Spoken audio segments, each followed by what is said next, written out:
MVS Murthy గారు నేటికి మన మధ్యన 6 సంవత్సరాలు లేకపోయినా సరే ఆయన చేసిన అభివృద్ధి మార్కు నేటికి విశాఖపట్నంలో చిరస్థాయిగా మిగిలి ఉంది.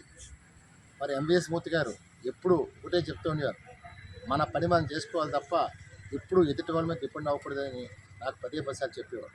అలాంటి మహనీయుడు నిజంగా లేకపోవటం నాకు వ్యక్తిగతంగా చాలా లోటైనా ఆయన చెప్పిన మాటలు నేను ఎప్పుడూ పాటిస్తానని మనం చేసుకుంటాను. మూర్తి గారు ఆయన ఎంపీగా ఉండగా, ఆయన ఉడా చైర్మన్ ఉండగా విశాఖపట్నంలో ఎనలేని అభివృద్ధి చేశారు. ఈరోజు గీతం కాలేజ్ కూడా ప్రపంచవ్యాప్తంగా మంచి పేరు ప్రతిష్ఠితి నింపారు విశాఖపట్నం. సో విశాఖపట్నం బ్రాండ్ నేమ్లో ఎంవిఎస్ మూర్తి గారు పేరు ఎప్పుడు చిరస్థాయిగా ఉంటుంది. అలాంటి వ్యక్తికి నిజంగా విశాఖపట్నం ప్రజలు ఎంతో రుణపడి ఉంటారు. మనిషిగా పుట్టినందుకు మనం ఏదో చెయ్యాలి అన్న తపనతో ఎంవిఎస్ మూర్తి గారు ఎప్పుడూ తప్పించేవారు.